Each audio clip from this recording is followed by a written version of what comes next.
El barco fue botado en julio de 1952 por Forges Exchangers de la Gironde en Burdeos como Jean Laborde, el último de los 4 barcos hermanos construidos para Mesmar.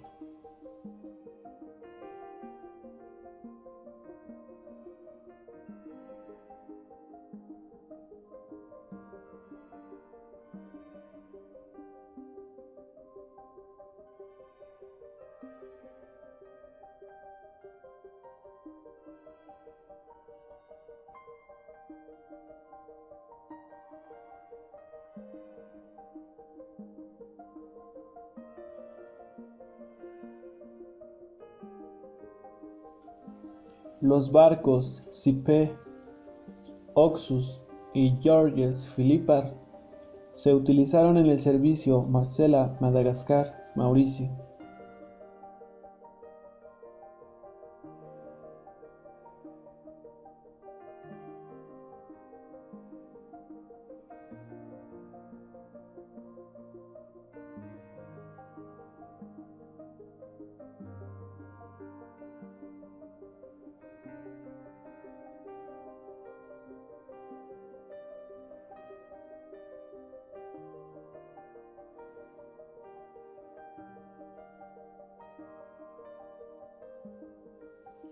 Contaba con una discoteca, sala de cine, centro comercial, casino y 258 camarotes.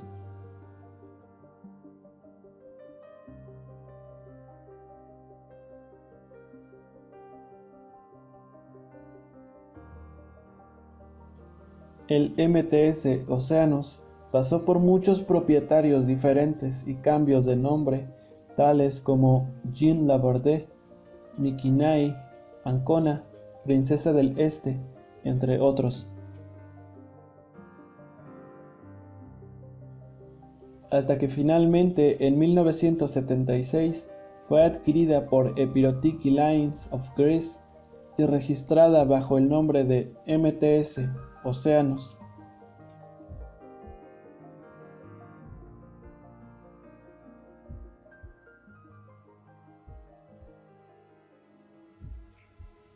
El 3 de agosto de 1991, el viaje del Océanos fue atrasado debido a una amenaza de bomba, por lo que tuvo que partir desde el este de Londres a Sudáfrica y se dirigió a Durban.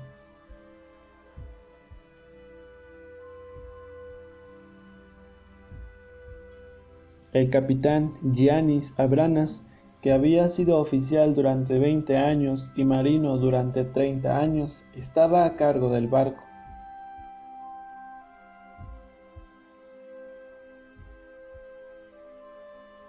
Se tenía planeado una fiesta en la cubierta con los músicos del barco y los artistas británicos Moss y Tracy Hills. Sin embargo, debido a los mares agitados, esto se llevó a cabo dentro del salón Four Seasons.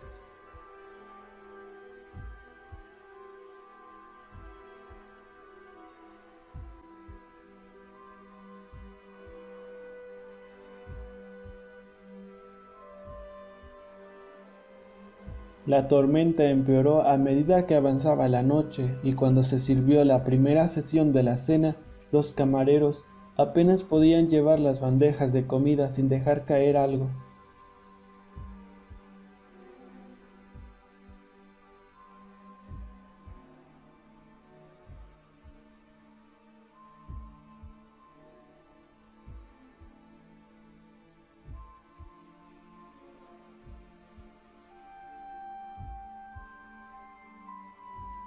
El océano se balanceaba de lado a lado tan fuerte que la vajilla y los cubiertos comenzaban a deslizarse de las mesas.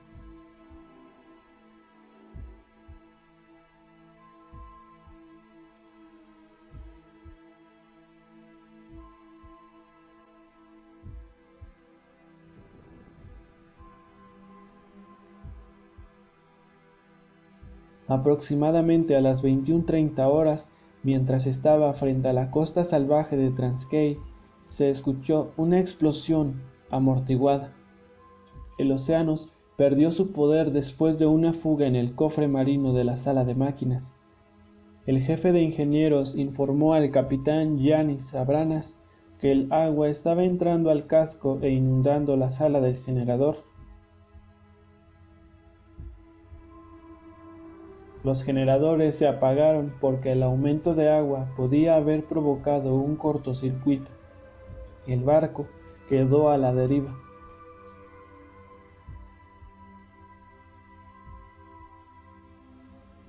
Al darse cuenta del destino del barco, la tripulación huyó presa del pánico, dejando a la directora de cruceros Lorraine Betts y su personal de entretenimiento atender a los más de 400 pasajeros. El barco comenzó a inundarse rápidamente por la sala de máquinas.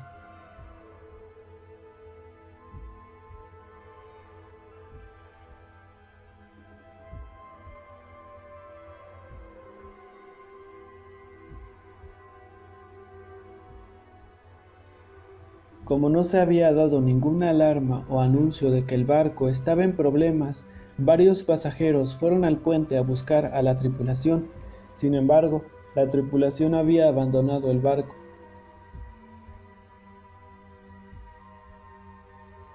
Moss Hills usó el teléfono de radio para transmitir una llamada de socorro de Mayday hasta que un barco respondió.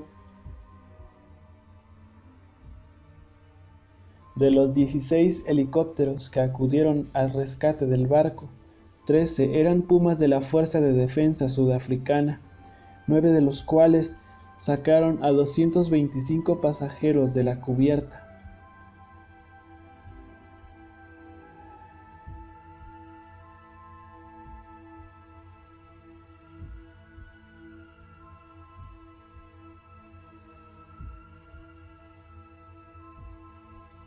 Las 571 personas a bordo fueron rescatadas.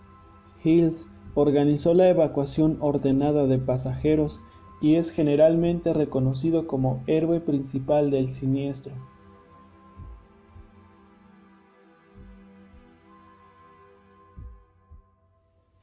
Butler, Moss Hills y Tracy Hills estuvieron entre los últimos 5 en ser rescatados. Al día siguiente, aproximadamente a las 15:30 horas, el Oceanus dio la vuelta sobre su lado y se hundió en las tormentosas aguas del Índico, a unos 5 kilómetros de las costas de África del Sur. Los últimos 15 minutos de su hundimiento fueron capturados en video y transmitidos por Noticias ABC.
El capitán Abranas y su tripulación dejaron atrás a cientos de pasajeros y nadie más que los artistas a bordo del barco para ayudarlos a evacuar, y mientras se recuperaban del naufragio, muchos pasajeros criticaban amargamente lo que consideraron como una actitud cobarde.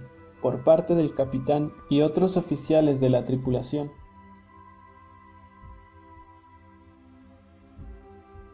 Abranas trató de defender sus acciones alegando que dejó la nave primero para organizar un rescate y luego supervisó el rescate desde un helicóptero.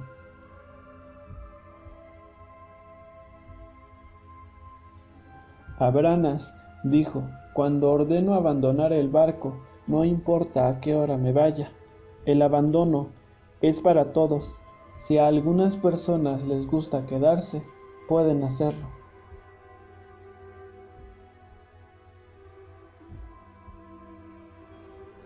El capitán y algunos de la tripulación fueron condenados por negligencia por una junta de investigación griega por huir del barco sin ayudar a los pasajeros. Abranas nunca fue encarcelado y Epirotiki le dio el mando de otro ferry hasta su retiro.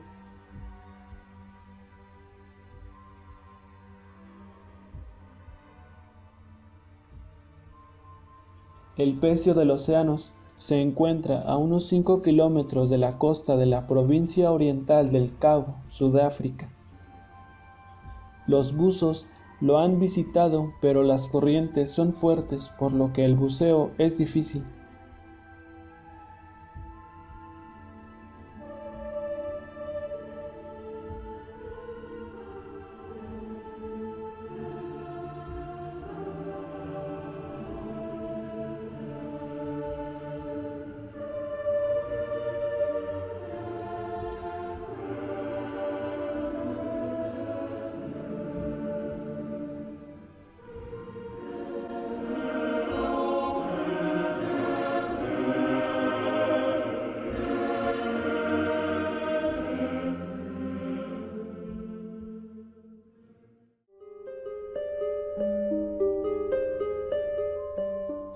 El buque fue encargado originalmente por SF Line, Finlandia, pero la empresa ya tenía otros 2 buques más en construcción, por lo que SF Line decidió vender el contrato a Rederi F. Sally, uno de sus compañeros en el consorcio de Viking Line.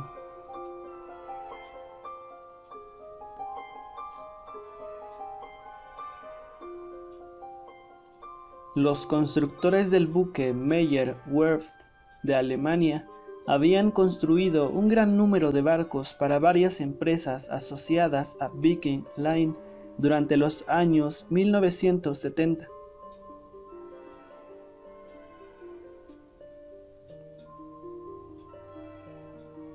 El barco tenía acceso por la proa que se abría hacia arriba y una rampa para automóviles que se acoplaba dentro de la proa al cerrarse, el cual le proporcionaba un aspecto elegante. Navegó desde 1980 bajo los nombres Viking Sally, Silja Star, Wasa King y Estonia.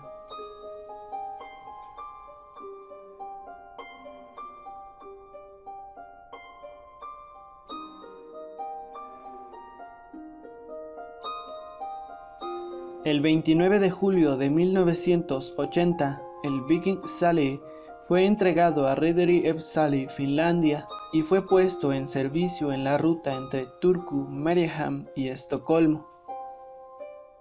Como todos los barcos, el Viking Sally sufrió algunos incidentes durante el servicio en Viking Line. Encalló en la isla de Åland en mayo de 1984 y sufrió algunos problemas de propulsión en abril de 1985, por lo que ese mismo año la nave fue reconstruida modificando su popa con una cola de pato.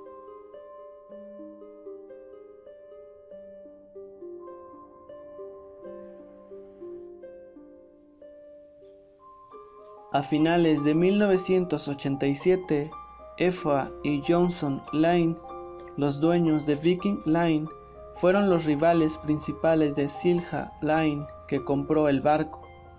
Cuando su contrato acabó en abril de 1990, el Viking Sally tuvo un insólito cambio de servicio.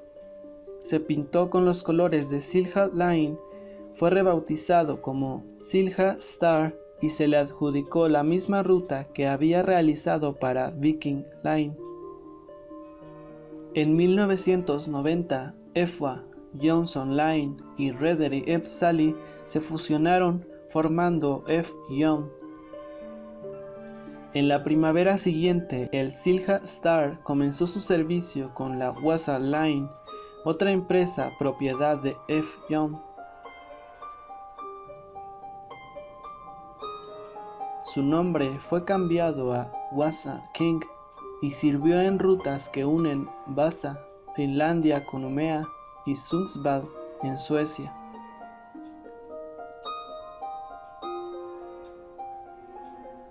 En enero de 1993, al decidirse en F-Young que las operaciones de Wasa Line se incorporarían a las de Silja Line, el Wasa King fue vendido a Nordström y Thulin para su explotación en la ruta Tallinn-Estocolmo de la compañía Est Line bajo el nombre de Estonia. El desastre del Estonia ocurrió el 28 de septiembre de 1994 cuando atravesaba el mar Báltico en ruta de Tallinn a Estocolmo con 989 pasajeros además de la tripulación.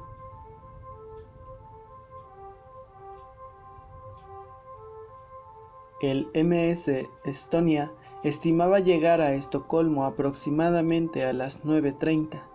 Las condiciones atmosféricas eran duras, fuertes vientos y olas de entre 4 a 7 metros de altura.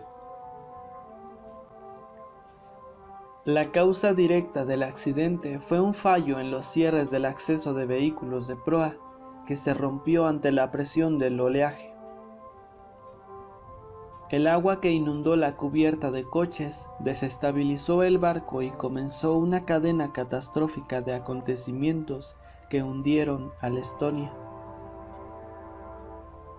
El primer signo de peligro fue un extraño sonido metálico alrededor de las 1 a.m., cuando el barco estaba a las afueras del archipiélago de Turku, pero una inspección de la víscera no mostró daños visibles. A las 1:20 a.m. aproximadamente se oyó por el sistema de megafonía una débil voz femenina diciendo: «Alarma, alarma en el barco». Poco después se dio la alarma general para subir a los botes salvavidas. El navío se escoró de 30 a 40 grados a estribor aproximadamente, lo que hizo prácticamente imposible moverse dentro del barco de forma segura. Las puertas y vestíbulos se convirtieron en trampas mortales. Para entonces, los que iban a sobrevivir estaban ya sobre la cubierta. La señal de socorro fue comunicada por el equipo del barco a las 1:22. Debido a la falta de energía eléctrica, el barco no pudo dar su posición y esto retrasó la operación de rescate. Un ferry de pasajeros de Viking Line, el MS Mariela, llegó a la escena del accidente a las 2:12. El primer helicóptero de rescate llegó a las 3:05. Del total de 989 pasajeros a bordo, solo 138 fueron rescatadas, aunque luego una falleció en un hospital de Estocolmo. El accidente se cobró 852 vidas por ahogamiento e hipotermia. Solo fueron 94 los cuerpos hallados, uno de ellos un mes después de la tragedia y otro tras casi 2 años del accidente del MS Estonia.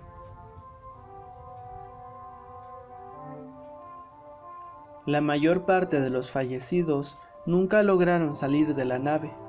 Cuando el barco se escoró más de 30 grados, poder desplazarse dentro del barco resultó casi imposible y muy peligroso, debido al riesgo de caídas o resultar aplastado por los objetos que caían.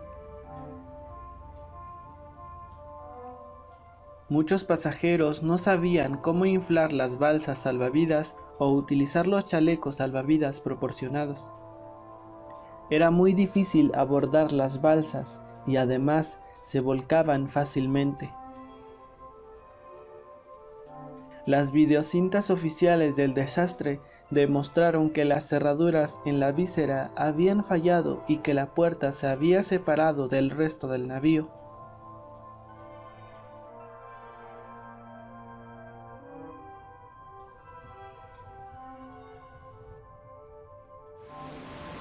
Sida Europa Viking Estonia. Mayday, Mayday. No había supervisión por video de esa parte de la cubierta de vehículos. Sin embargo, una cámara de video que supervisaba la rampa interna mostró que el agua inundaba la cubierta de automóviles. Si la tripulación hubiera sabido esto, es probable que hubieran navegado el barco en reversa, lo que podría haber evitado el hundimiento. Existe un sinnúmero de teorías para explicar el desastre, investigaciones independientes, así como testimonios de testigos. Un aventurero estadounidense, Craig Bemis, y su equipo realizaron inmersiones en los restos del Estonia, filmaron el casco y recuperaron fragmentos de metal de la nave que en pruebas de laboratorio mostraron evidencias de que había tenido lugar una explosión.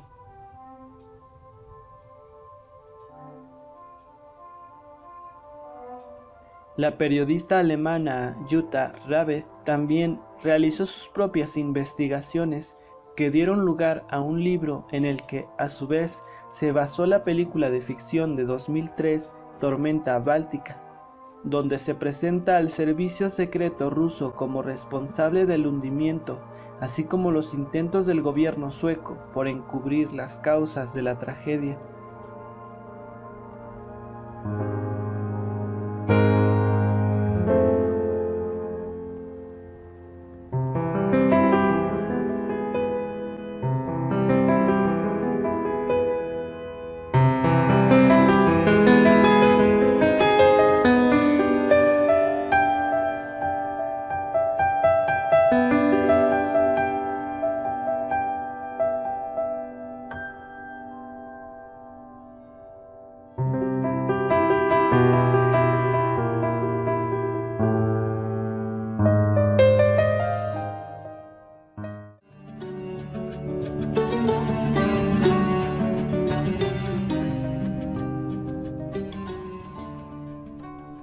Redescubierto en 1969 por Jacques Cousteau, el San Francisco Maru yace sobre la arena a una profundidad de 64 metros. La estructura del barco se encuentra a 42 metros de profundidad y el puente principal está a 50 metros. Solo se permiten inmersiones para buzos de nivel 3 o buzos técnicos que podrán disfrutar de los 30 metros de visibilidad y temperatura del agua entre 27 grados centígrados y 30 grados centígrados. Al llegar a los restos del naufragio, es posible descubrir las dos calderas de carbón accionadas por una sola máquina de vapor. La carga que se encuentra en la cubierta principal incluye un camión y un tipo de tanques de 95 HAGO que están muy bien preservados. En las bodegas solo hay 2 camiones grandes y numerosos materiales de guerra, tales como cajas de municiones, minas, torpedos, bombas, piezas de artillería, armas antitanque, motores, piezas de aviones y barriles de gasolina. Construido en marzo de 1919 por el astillero de Kawasaki de Kobe, Japón, para la Yamashita Kisen Kabushiki Kaisha Company. El buque de carga de 117 metros de largo estaba destinado para el transporte de minerales como el carbón, bauxita y fosfato. La palabra Maru significa buque mercante. Durante la Segunda Guerra Mundial, este barco fue requisado y utilizado por el Departamento de Transporte Marítimo para entregar equipos y municiones a las tropas imperiales japonesas. El 4 de mayo de 1943, el San Francisco Maru fue dañado por un ataque aéreo aliado en Wewak, Nueva Guinea. El barco fue llevado a la laguna Truk el 5 de febrero de 1944 para llevar a cabo una serie de reparaciones. El 17 y 18 de febrero de 1944 comienza la operación Hailstone y firma el final de la nave. En el primer día, el San Francisco Maru fue golpeado varias veces, pero solo se observaron incidentes menores. En el segundo día, el barco fue golpeado por 6 bombas de 500 kilogramos lanzadas por aviones USS Essex. Un gran incendio causó el hundimiento final del barco de popa, causando la muerte a 5 miembros de la tripulación.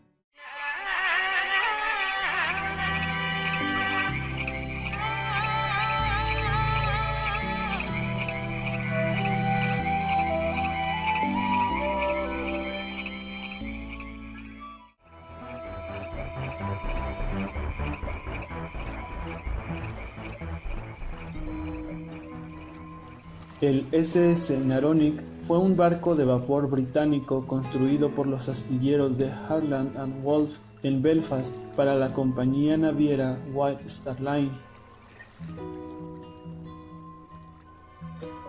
El Naronic fue botado el día 26 de mayo de 1892 y fue completado el 11 de julio de ese mismo año. Partió en su viaje inaugural 4 días después, el 15 de julio, navegando desde Liverpool hacia Nueva York. Después de su primer viaje, el Naronic realizó 5 viajes más sin incidentes, antes de partir en el que sería su último viaje el 11 de febrero de 1893, bajo el mando del capitán William Roberts. El Naronic zarpó hacia Nueva York con una tripulación de 50 personas, además de 14 criadores de ganado para atender la carga principal del buque de ganado y 10 cuidadores de caballos.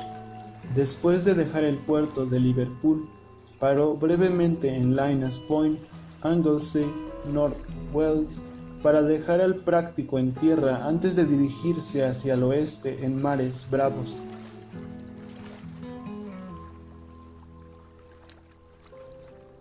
El buque desapareció 4 años antes de que la compañía Marconi abriera su fábrica.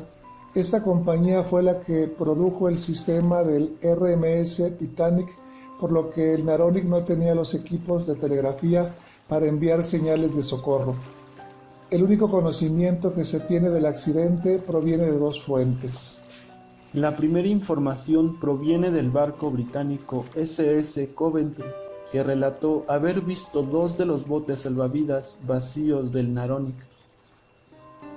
El primer bote salvavidas, encontrado a las 2 a.m. del día 4 de marzo, fue volcado, y el segundo fue encontrado a las 2 p.m., pero acabó siendo inundado.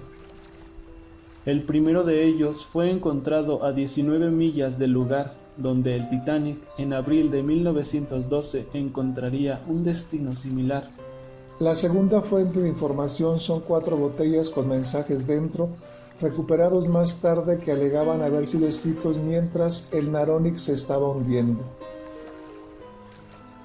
Las 2 primeras botellas fueron encontradas en Estados Unidos, una el 3 de marzo en Bay Ridge, Brooklyn, Nueva York, y la otra en Ocean View, Virginia, el día 30 de marzo.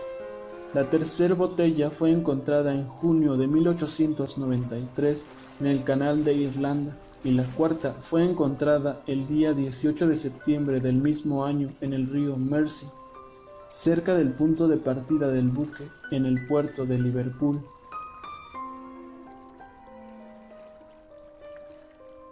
Mientras que los 4 mensajes mencionaban específicamente el naufragio del Naronic, la segunda botella encontrada contenía un mensaje más detallado. 3:10 a.m., 19 de febrero, SS Naronic en alta mar. A todo aquel que encuentre esto, informe a nuestros agentes, si no han sido informados previamente, que nuestro barco se está hundiendo rápidamente bajo las olas. Es una tormenta tan fuerte que no podremos sobrevivir en los pequeños botes salvavidas. Uno de ellos ya se hundió con su carga humana. Ojalá Dios nos permita sobrevivir a esto. Chocamos con un iceberg durante una cegadora tormenta y estuvimos a flote durante 2 horas.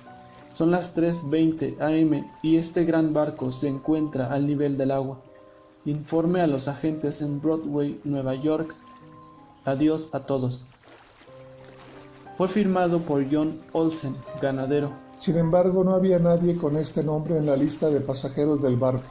Los más próximos eran los ganaderos John O'Hara y John Watson. Una situación similar existe con el mensaje de la primera botella encontrada, el cual fue firmado por L. Winsell, que tampoco estaba en la lista. Los mensajes de las otras 2 botellas no estaban firmados. Debido a esto, la confiabilidad de los mensajes embotellados como testamentos genuinos sobre el destino del buque han sido cuestionados en el Tribunal de Investigación sobre el accidente, no aceptando dichos mensajes como auténticos. Si los mensajes son correctos, el buque se hundió en algún momento después de las 3:20 de la madrugada del día 19 de febrero de 1893. Existen muchas dudas sobre lo que se sabe oficialmente del barco. ¿Por qué solo se encontraron 2 botes salvavidas? Pues considerando su eslora y tonelaje, el Naronic debería haber tenido entre 8 y 10 botes salvavidas a bordo. ¿Por qué no se desplegaron todos sus barcos para encontrar más botes? El Titanic tardó casi la misma cantidad de tiempo en hundirse, y aunque los botes solo se llenaron hasta el 65% de capacidad, logró lanzar más de 17 botes. Además, ¿por qué no se encontraron cuerpos flotando con chalecos salvavidas? Ya que algunas de las víctimas del Titanic fueron encontradas e identificadas hasta 6 semanas después del hundimiento. ¿Qué pasó con los chalecos salvavidas? La vida marina no va a consumir un chaleco salvavidas tan rápido. Y finalmente, ¿por qué se encontró el tercer bote flotando vacío? Es extraño que el Tribunal de Investigación descartara tan rápido la posibilidad de que el Naronic golpeara un iceberg.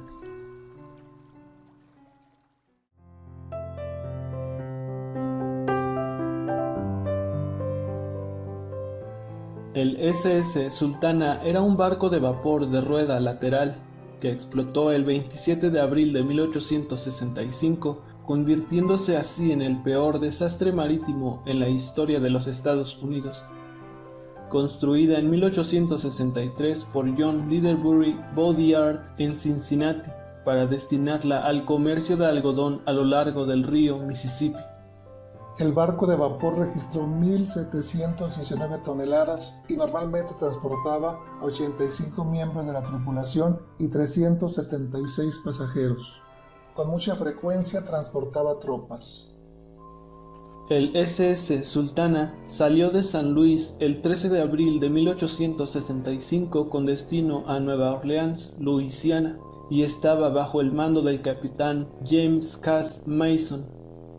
El 15 de abril, el SS Sultana fue atado en El Cairo, Illinois, cuando llegó a la ciudad la noticia de que el presidente Abraham Lincoln había recibido un disparo en el Teatro Ford. Por lo que el capitán Mason decidió ir hacia el sur para difundir la noticia, aún sabiendo que la comunicación telegráfica en el sur se había cortado casi por completo debido a la guerra. Al llegar a Vicksburg, Mississippi, el capitán Reuben Hatch se acercó a Mason para proponerle un trato. Miles de prisioneros de guerra de la Unión recientemente liberados habían sido llevados a un pequeño campo de libertad condicional fuera de Vicksburg para esperar su liberación hacia el norte. El gobierno de los Estados Unidos pagaría $2.75 por hombre y $8 por oficial a cualquier capitán de barco de vapor que llevara a un grupo al norte. Sabiendo que Mason necesitaba dinero, Hatch sugirió que podía garantizarle a Mason una carga completa de aproximadamente 1.400 prisioneros, si Mason aceptaba darle una parte del pago. Con la esperanza de ganar mucho dinero a través de este acuerdo, Mason aceptó rápidamente el soborno ofrecido. El 21 de abril de 1865, el SS Sultana salía de Nueva Orleans con unos 70 pasajeros y una pequeña cantidad de ganado.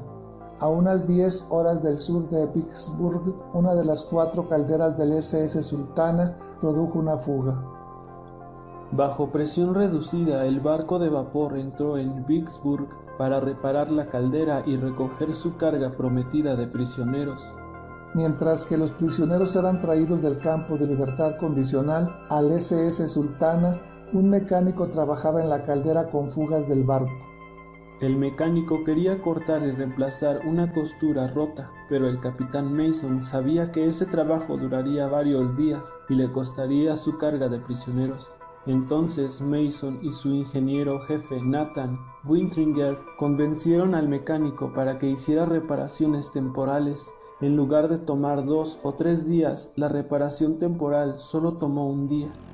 Aunque el SS Sultana tenía una capacidad legal de solo 376 pasajeros, cuando se alejó de Vicksburg la noche del 24 de abril de 1865, estaba sobrecargada con un total de 2.137 personas entre prisioneros, guardias, tripulación y pasajeros.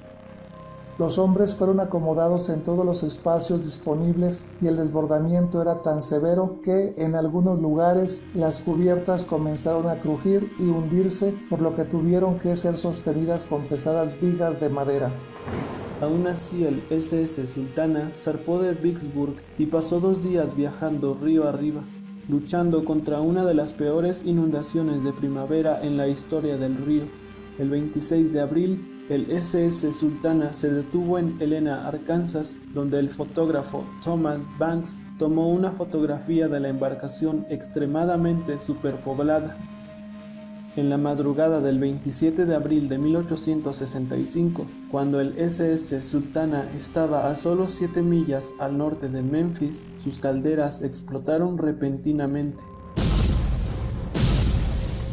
Las terribles explosiones arrojaron al agua a algunos de los pasajeros de la cubierta y destruyó una gran parte del bote, incluyendo la cabina del piloto. Sin piloto para dirigir el barco, el SS Sultana se convirtió en un casco a la deriva y ardiente. Muchos murieron instantáneamente por las explosiones, algunos sobrevivientes por ahogamiento o hipotermia. Cerca de 500 supervivientes, muchos de ellos con horribles quemaduras, fueron trasladados a hospitales de Memphis, pero la mayoría de ellos murieron con posterioridad a causa de sus heridas. Según testigos, los restos del SS Sultana tardaron aproximadamente 20 minutos en quemarse. Continuaron encontrándose cadáveres de las víctimas río abajo durante varios meses después del accidente, algunos hasta Vicksburg. Muchos cuerpos nunca fueron recuperados. La mayoría de los oficiales del SS Sultana, incluido el capitán, se encontraban entre los que perecieron.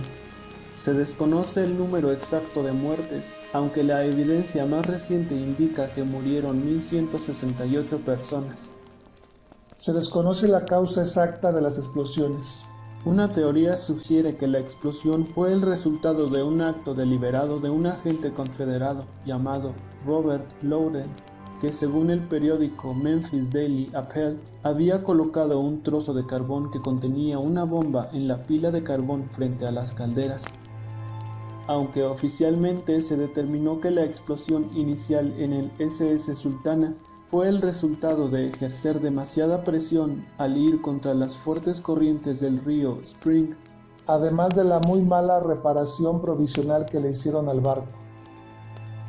Aunque el SS Sultana estaba diseñada con una capacidad de solo 376 pasajeros, transportaba más de 2.137 cuando explotaron 3 de las 4 calderas del barco y se hundió cerca de Memphis, Tennessee. El desastre se vio ensombrecido debido a los acontecimientos que rodearon el final de la Guerra Civil Americana, por lo que a pesar de la magnitud del desastre, nunca se hizo responsable a nadie.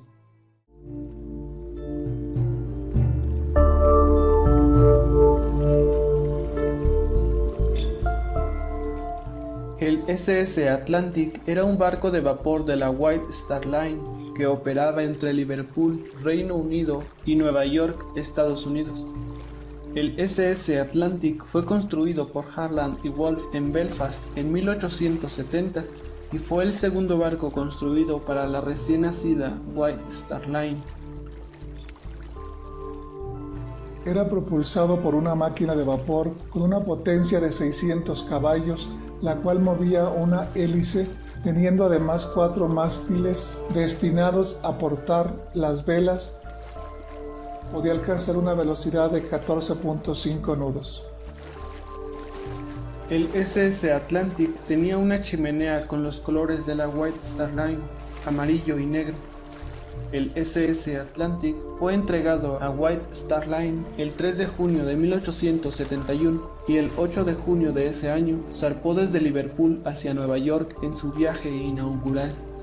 Durante los 2 años siguientes, el buque realizó algunas travesías regulares con sus hermanos gemelos, ofreciendo una nueva comodidad para un transatlántico.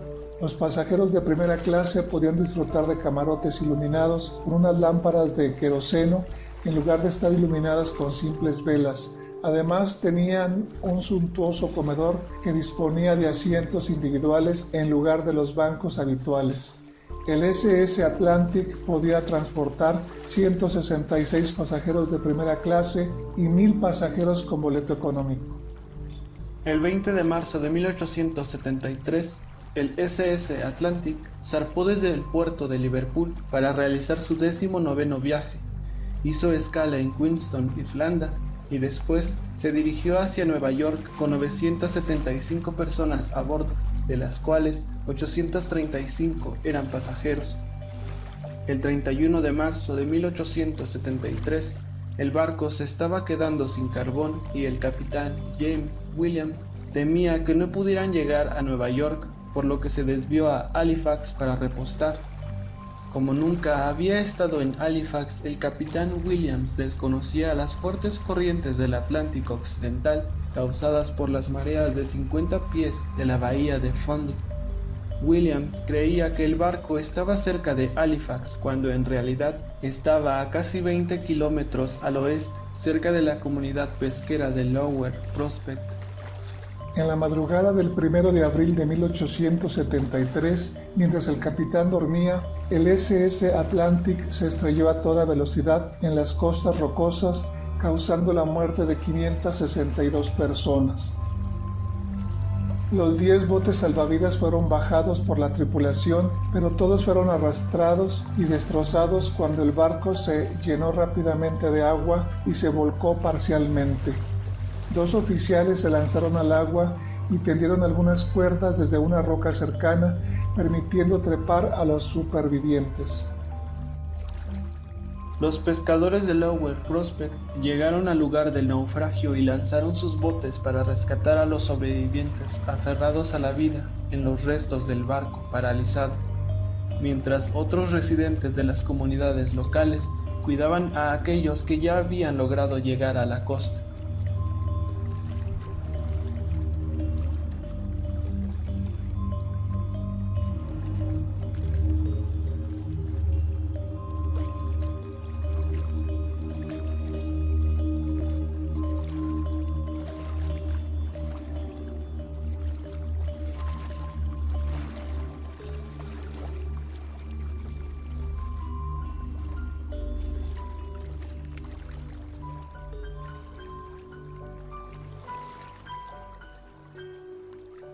Durante los días siguientes, a medida que se recogían los cuerpos, 277 de los no reclamados fueron enterrados en el cementerio anglicano de San Pablo y los otros 150 fueron enterrados en el cementerio católico romano Star of the Sea. Se descubrió que el cuerpo de uno de los miembros de la tripulación era el de una mujer disfrazada de hombre. Tenía unos 25 años y había servido como marinero común durante 3 viajes y su sexo nunca se supo hasta que el cuerpo fue arrastrado a tierra y preparado para el entierro. En 1915, la familia Ismay donó un monumento en el cementerio de Prospect, Nueva Escocia, Canadá, la cual marca la fosa común de los muertos del SS Atlantic. En el monumento se puede leer: cerca de este lugar naufragó el SS Atlantic el 1 de abril de 1873. 562 personas perecieron, de las cuales 277 fueron enterradas en el patio de esta iglesia. Después del naufragio, el SS Atlantic fue considerado como el primer barco de la White Star Line en haberse hundido, pero en realidad la compañía ya había perdido el RMS Tayleur, un barco tipo Clipper con casco de hierro fletado, que se hundió en la bahía de Dublín, Irlanda, en 1854. Habían 156 mujeres y 189 niños a bordo. Todas las mujeres perecieron en el naufragio, y entre los niños solo sobrevivió un chico llamado John Hindley. Es el mayor naufragio en la historia de Nueva Escocia, el segundo más grande en la historia de Canadá y el mayor desastre marítimo en el Atlántico Norte antes del Titanic. Hoy en día, la mayor parte del buque reposa a aproximadamente 25 metros bajo la superficie del agua.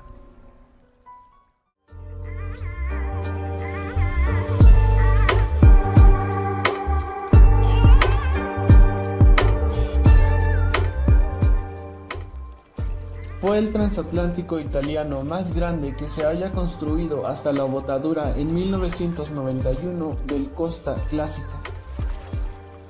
Se construyeron los astilleros Ansaldo de Sestri Ponente. Su diseño se confió al ingeniero naval Piazzai de Aquiles y su construcción inició el 27 de abril de 1930, en la que no se escatimaron ni los hombres ni los medios.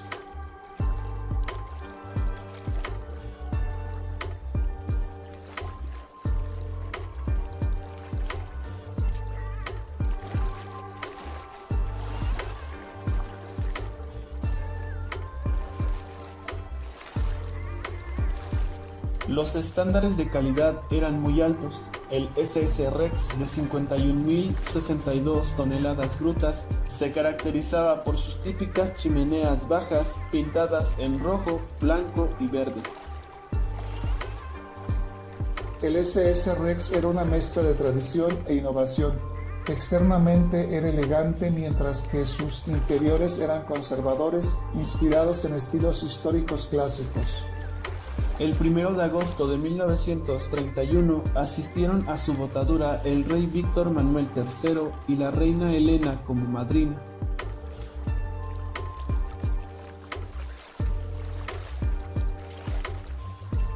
Originalmente, el barco operaría para la naviera Navigazione Generale Italiana, pero la NGI se fusionó con las líneas Lloyd-Sabaudo y College Società Triestina di Navigazione, por lo que después de la fusión el barco navegaría bajo la recién creada naviera italiana Flotta Riunite. Realizó sus primeras pruebas de mar el 4 de septiembre de 1932 y fue entregado el 22 del mismo mes. Su viaje inaugural se realizó el 27 de septiembre de 1932 y partió de Génova con destino a Nueva York. Casi al comienzo de la travesía, agua salada entró en un turbodinamo, causando un grave cortocircuito, obligando a la nave a detenerse 2 días en Gibraltar, donde esperó piezas de repuesto enviadas con la motonave MS Vulcania. Las reparaciones tomaron 3 días y luego se dirigieron a Nueva York usando todos los generadores de emergencia. Debido a este inconveniente y a la ausencia de información sobre la continuación del viaje, algunos de sus pasajeros viajaron en tren hasta Alemania y embarcaron en el SS Europa. Sin embargo, al llegar a Nueva York, encontraron al SS Rex ya atracado desde el 7 de octubre. En agosto de 1933, el SS Rex cumplió las promesas de sus diseñadores y conquistó la banda azul en su cruce en dirección oeste con un tiempo de 4 días y 13 horas a una velocidad de 28,92 nudos.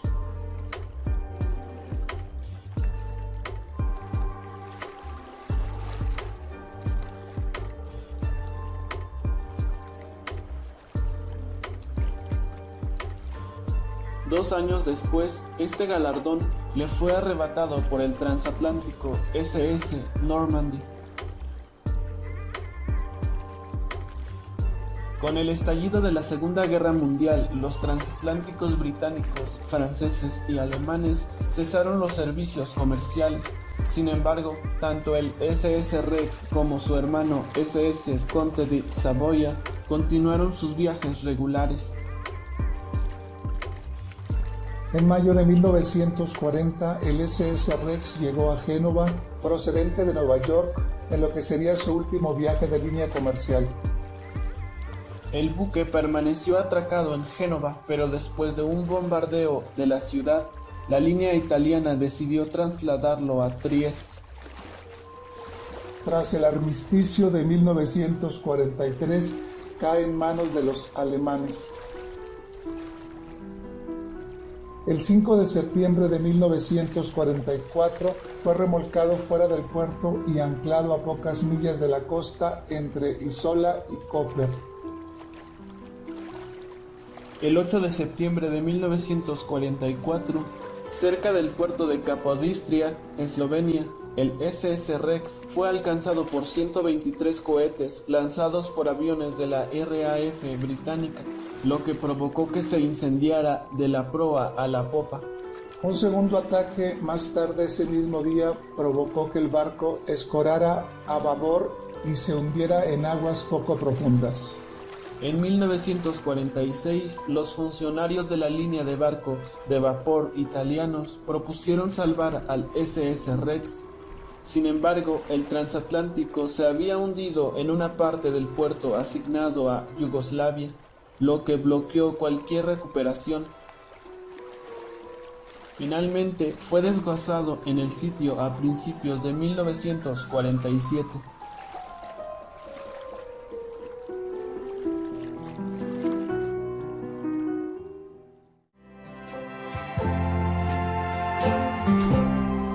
La SS Princess Kathleen era un barco de vapor propiedad y operado por Canadian Pacific Steamships. La SS Princess Kathleen, junto con la SS Princess Margaret, fueron construidos para reemplazar a la SS Princess Irene y al SS Princess Margaret, que habían sido requisados por el Ministerio de Marina británico durante la Primera Guerra Mundial. La SS Princess Kathleen fue construida por John Brown & Company en Clydebank y se botó en 1924. Su viaje inaugural fue en 1925. Y navegó de Glasgow a Vancouver a través del Canal de Panamá.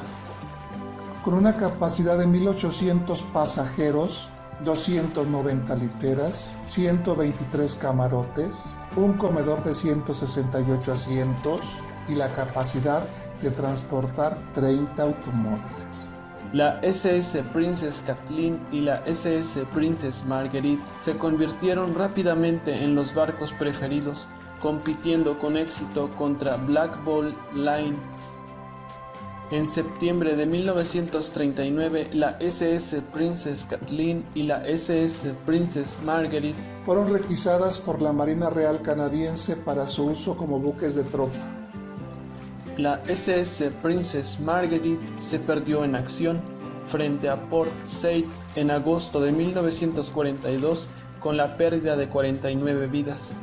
Afortunada hasta ese momento, la SS Princess Kathleen fue reacondicionada y devuelta al Pacífico canadiense en junio de 1947 para reanudar su navegación en el servicio triangular entre Vancouver, Victoria y Seattle. Las demandas cambiantes y el aumento del tráfico de automóviles hicieron que Canadian Pacific la transfiriera en 1949 al servicio de cruceros Vancouver-Alaska a lo largo del espectacular pasaje interior. Una ruta que se extiende desde el sureste de Alaska en los Estados Unidos a través del oeste de la Columbia Británica en Canadá hasta el noroeste del estado de Washington, Estados Unidos. La SS Princess Kathleen tuvo un primer encuentro con su destino, cuando ella y el otro barco, el SS Prince George, Ambos equipados con radar, chocaron durante una densa niebla en septiembre de 1951, 27 millas al noroeste de Prince Rupert. Ninguno de los barcos estaba en peligro de hundirse, así que la SS Princess Kathleen pudo llegar al puerto más cercano, con botes salvavidas listos para lanzarse en caso de ser necesario. El 7 de septiembre de 1952, mientras estaba en este mismo servicio, el Destino finalmente alcanzó a la SS Princess Kathleen durante el último crucero en Alaska. Las fuertes mareas del canal de Lynn desviaron al transatlántico de su rumbo a puerto. Las fuertes lluvias dificultaron la detección de su peligroso giro hacia la orilla. A las 2:58 am, la SS Princess Kathleen encalló en Lena Point durante la marea baja. Hubo un choque violento. Hombres y mujeres aturdidos, arrojados de sus literas, se apresuraron a cubierta, confundidos. La Guardia Costera de los Estados Unidos fue alertada 2 horas más tarde y un cortador de rescate llegó a las 6:30.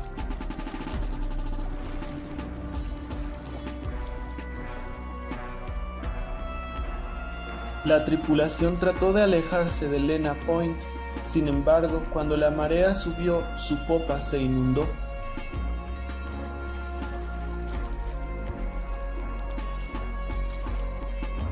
Todos los pasajeros y la tripulación fueron transferidos a botes salvavidas y a tierra. 10 horas después de encallar, la SS Princess Kathleen se deslizó más y más lejos de las rocas y hacia el mar.